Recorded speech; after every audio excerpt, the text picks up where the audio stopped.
followed that the nurse recently who was not only lost her license for a medical mistake, but is probably going to go to jail now. Yeah. That should scare the crap out of every single practicing nurse, pharmacist, and doctor who's working in a corporation that has KPIs. Yeah. So it's interesting. Back, when was it? Probably in November, when a pharmacist at a chain, actually, I think it was a technician at a chain, gave a vaccine and gave the wrong vaccine to someone, whether it was, and I don't remember specifically if it was a full amount or a kid got an adult dose, or so. It was wrong. And it was in the news. The person was unharmed. There was no life-threatening issue with it, but it was still wrong. And I was out of town actually, and I had one of the news reporters call me when I was in the grocery store in my hometown, and they were doing a story or talking about it of, well, technicians shouldn't be giving vaccines, and how did this happen? And I went, let's just stop for a second. And I was like, you're looking at this the wrong way, because pharmacies, I feel for that person, because we are under so much pressure right now.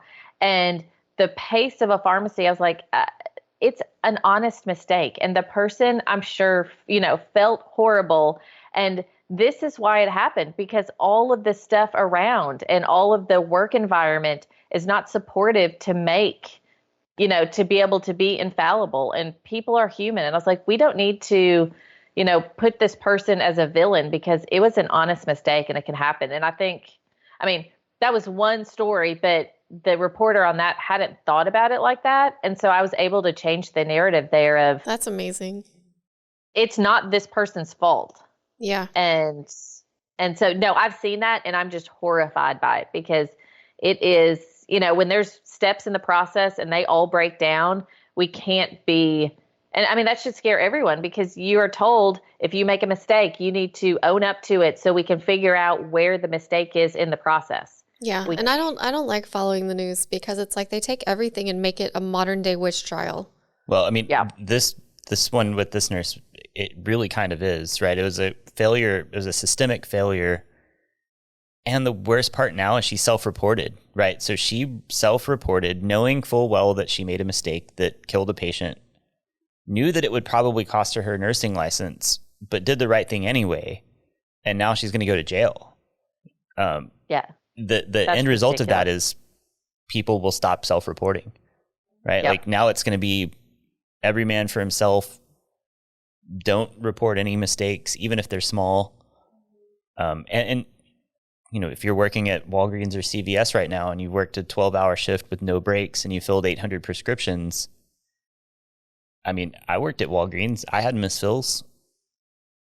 It happens, it happens. You put that in, context where you accidentally hurt somebody, you're not going to report it now. Yeah. So we should all be scared about that, because if people don't report it, and if you or I go to the hospital and we know that there's a culture of, vilifying those people who report, then no one's going to report them. And so those processes that need to be changed in the system and how it's going, it's not going to be fixed. And so they're just going to continue to happen. Yeah. 30 years of medication safety just went down the toilet.